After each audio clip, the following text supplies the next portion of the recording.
In our last lecture, we discussed different approaches to managing common pool resources, focusing on three broad categories of solutions. 1. Access restrictions and usage fees. 2. Resort to hierarchy and centralized control. And finally, 3. Co-management among users and stakeholders.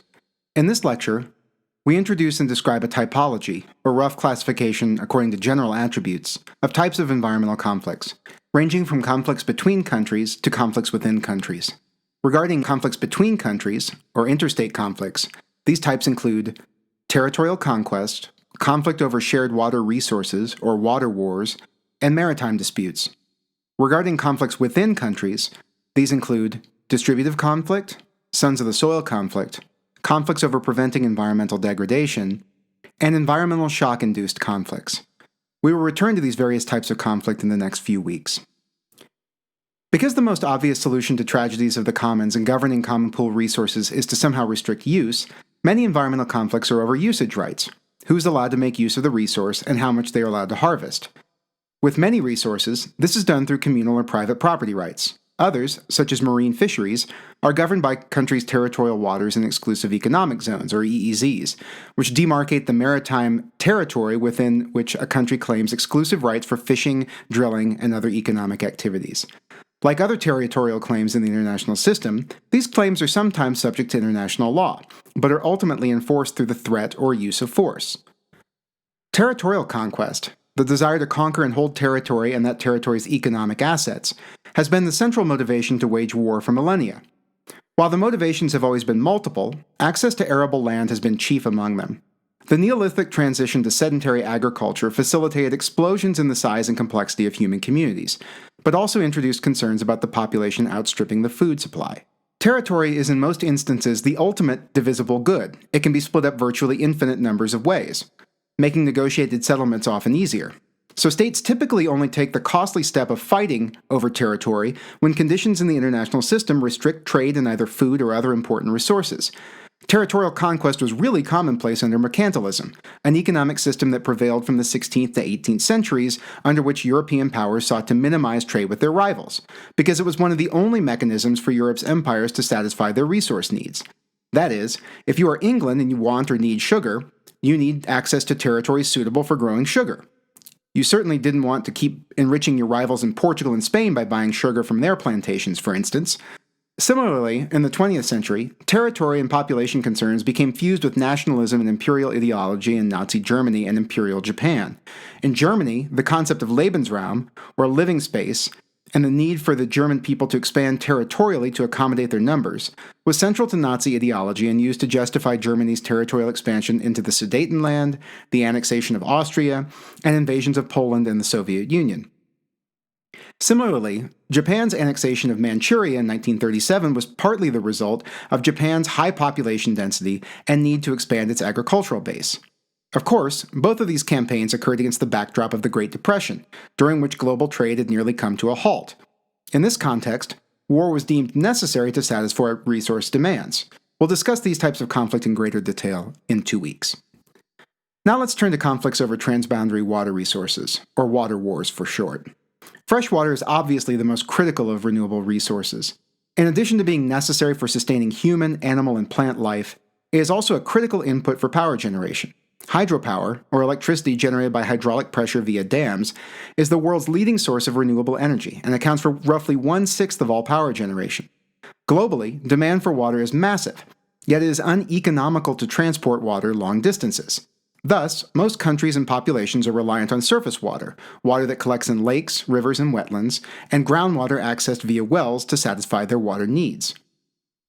Surface water resources are often transboundary, meaning that they are shared by 2 or more countries or jurisdictions within a country. For example, the Nile River originates in Ethiopia and Uganda, but crosses the territory of South Sudan and Sudan before making its way to Egypt, the second most populous country of the Nile Basin, and the one, because of its desert landscape, most dependent on the river for fresh water.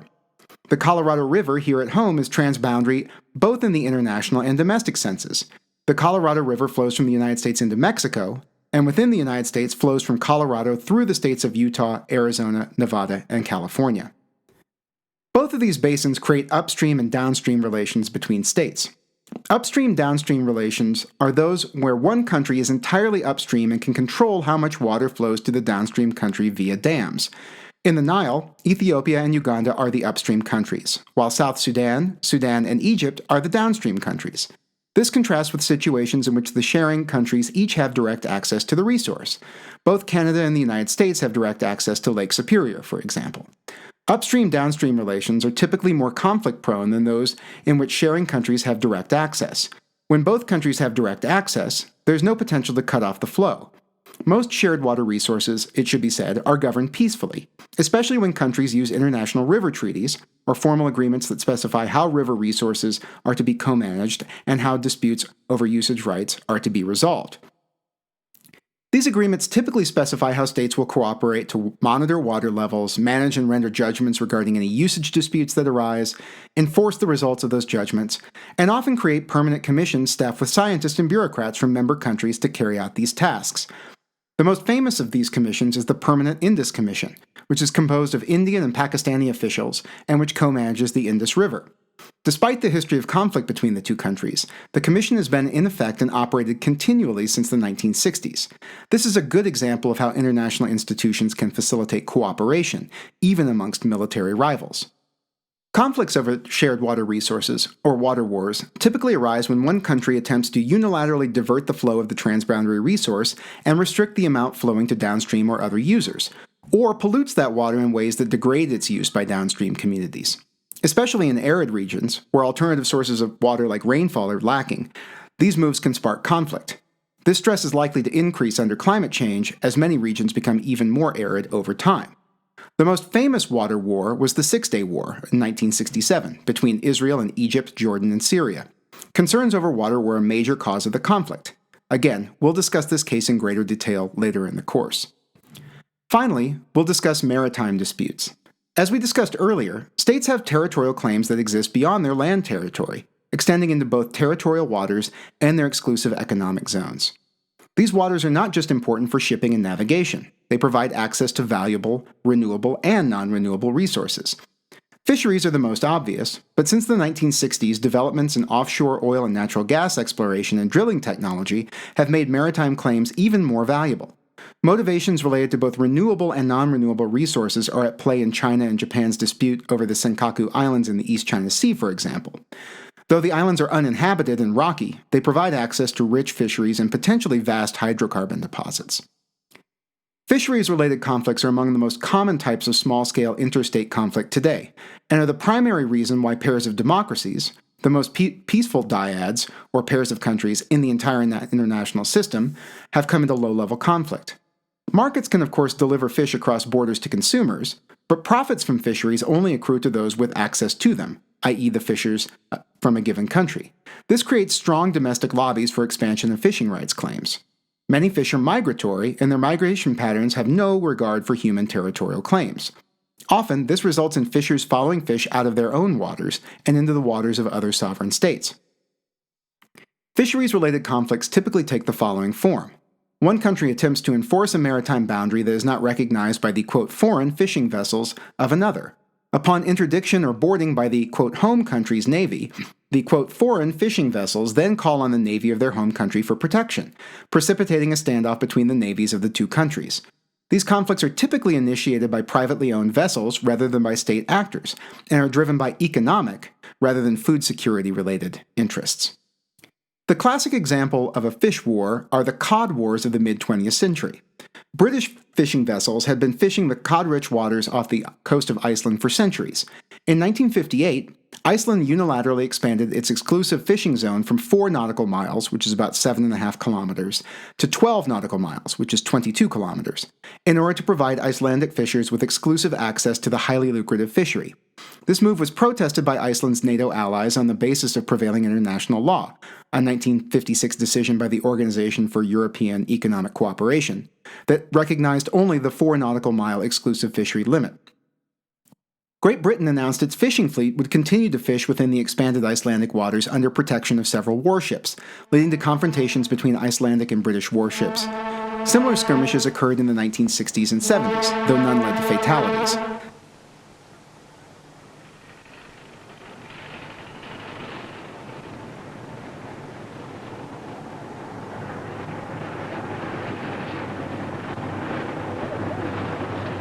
The target of the gunboat was the Grimsby trawler Carlisle. She could only stand helplessly by as Baldur and Diomede continued the skirmish, which ended in yet another Cod War collision.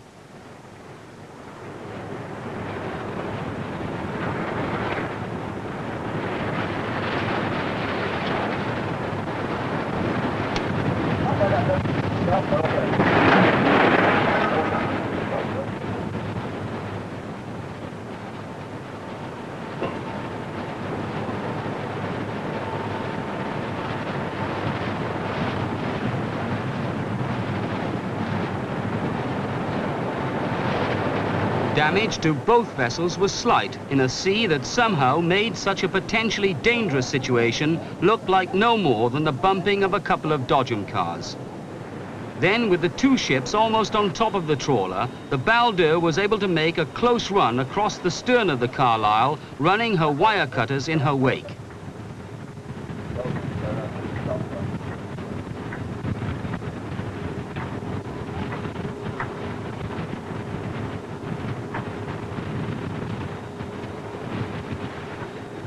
But it was too late. The nets were already coming in over the Carlisle's decks, and the bitter skirmish between the Navy frigate and Icelandic gunboat ended in stalemate. Thus, the term Cod War is a bit of a misnomer. Still, it's an example of an environmental conflict between some of the least likely belligerents, two democracies and military alliance partners. They're both members of NATO.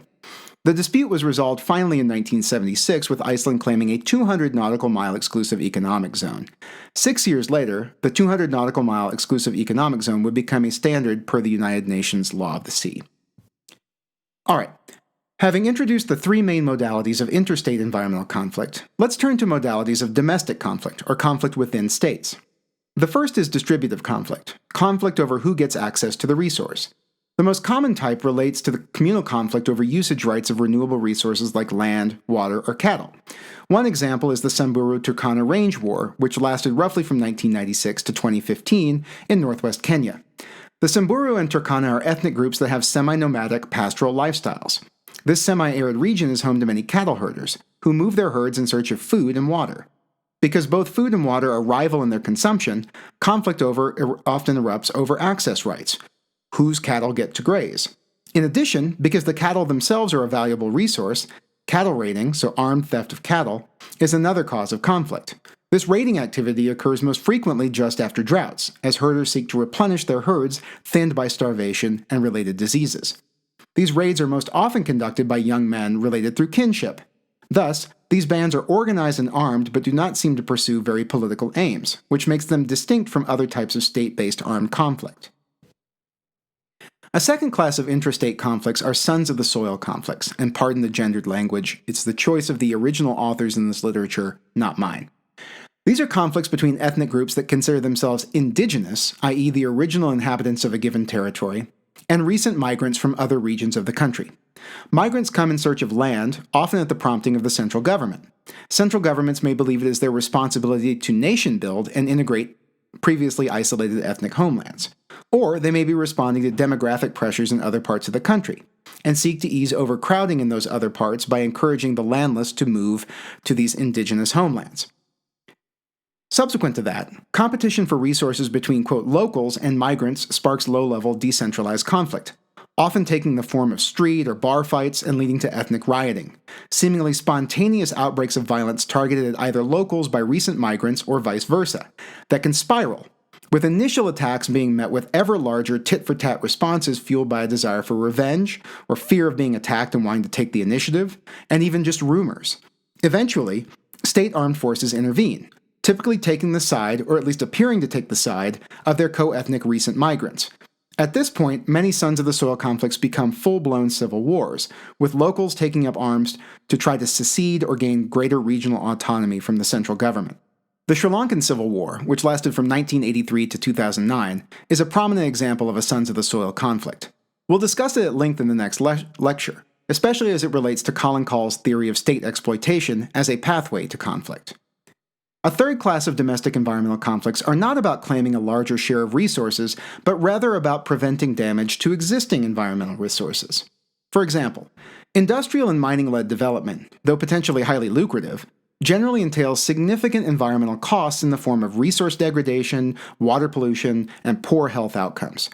Conflict can ensue when these costs are concentrated in communities that do not receive a large share of the benefits from these activities, especially when those communities are ethnically or religiously distinct from the elites who reap the financial rewards. These conflicts typically involve the central government approving, either explicitly or tacitly, of environmentally destructive economic activities. These activities are opposed by subnational actors, leading to conflict with the central government. Let's take oil production in the Niger Delta of Nigeria. Oil is a central pillar of the Nigerian economy, accounting for nearly 90% of exports and 70% of government revenues. All of Nigeria's oil production, however, occurs in and around the Niger River Delta, which makes up only about 7.5% of the Nigerian landmass and about 20% of its population. Vast networks of small oil pipelines crisscross the landscape and are prone to leaks and sabotage.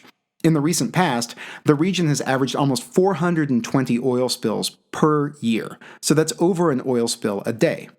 These spills foul freshwater resources, destroy important mangrove forests, and damage croplands. Of course, the oil industry also generates massive economic resources. But most of these resources leave the region, flowing to the federal government and transnational corporations like Royal Dutch Shell. Feeling marginalized, activists for the Ogoni and Ijaw, two tribal groups in the region, began protesting local environmental degradation and what they saw to be unfair distribution of oil riches. These protests began peacefully but were met with repression by the Nigerian government and the multinational corporations operating there. In 2004, the Movement for the Emancipation of the Niger Delta, or MEND, and Niger Delta People's Volunteer Force, or NDPVF, began an armed insurrection against the Nigerian government. Their claims revolved around reapportioning a greater share of the oil wealth to affected states and providing more resources to clean up environmental damage. Their campaign wound down in 2009 under a government amnesty plan for former combatants. However, the region continues to be plagued by armed groups motivated by a combination of environmental and economic grievances, and, in some cases, greed. These pipelines actually make pretty attractive targets for stealing oil or receiving payments for not sabotaging the pipelines in the first place. Protection money, or a protection racket. We'll talk about another type of conflict over environmental degradation, the burning and clear-cutting of the Amazon rainforest, in class. Study shows severe drought may be behind Mideast crisis. Much of the Middle East is in turmoil as the relentless civil war in Syria rages on and millions of Syrians continue to flee their country. Many others from North Africa and the Middle East are also seeking refuge from the conflict and instability in their own homelands. A recent study published in the Journal of Geophysical Research has attributed the conflict, at least in part, to a series of droughts caused by man-made climate change. The current mega drought in the Levant region, which includes Cyprus, Israel, Jordan, Lebanon, Syria, and Turkey, began in 1998. To map out droughts over time, researchers examined tree rings from both live and dead trees. The scientists studied tree samples from countries bordering the Mediterranean. Tree rings are like an ecological footprint. Thin rings mean a tree lived through a period of drought. The thinner the ring, the longer the drought. From the data gathered, scientists were able to form an idea of drought patterns in the region in recent years compared to historical records. In their study, they discovered that the current drought in the Levant is 10 to 20% drier than the worst drought of the past 900 years. The drought has contributed to food insecurities and poverty in the region and led to a mass exodus of refugees out of the Middle East and into Europe. The cause of the drought is likely anthropogenic, as scientists discovered anomalies in the current tree ring data well outside the bounds of natural variation. A fourth class that stretches the concept of an environmental conflict is the environmental spark-induced conflict. In these conflicts, the central issues of the conflict typically are not access to natural resources. Rather, the conflict is sparked by a shock to the system, like a drought or a food price spike, that highlights the frailties and tensions of the pre-existing political system. Consider one of the dominant narratives surrounding the Syrian civil war. From 2006 to 2011, Syria experienced one of the worst long-term droughts in the history of the Fertile Crescent, with climate scientists calling it the worst in the instrumental record. Fleeing the drought-imposed hardship, more than 1.5 million people, mostly agricultural workers and family farmers, moved from rural areas to cities, slums, and camps in and around Syria's major urban areas. This mass rapid migration placed significant strain on these urban centers, especially as food prices skyrocketed across the Middle East and North Africa. Taking cues from the Arab Spring uprisings in neighboring countries and angered by spiraling food prices related to Russia's drought and wildfires, some of these displaced young men began protesting the al-Assad regime, demanding the release of political prisoners in March of 2011. Those demonstrations began peacefully, but escalated to violent clashes as the security forces responded in an extremely heavy-handed manner. By July of 2011, these clashes had erupted into a full-blown insurgency. So in this narrative, a historic drought led to crop and livestock failure, which led to rural hardship and migration to urban centers, which led to dissatisfaction with the government and employment prospects, which led to protest and violent repression, which ultimately led the dissidents to take up arms. The Syrian rebels are not fighting over access to natural resources, per se. They are now fighting to take down a brutally repressive, exclusionary government.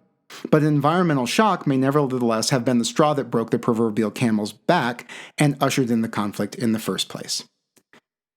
To recap, this lecture introduced a typology that describes many types of both interstate and intrastate or domestic environmental conflicts.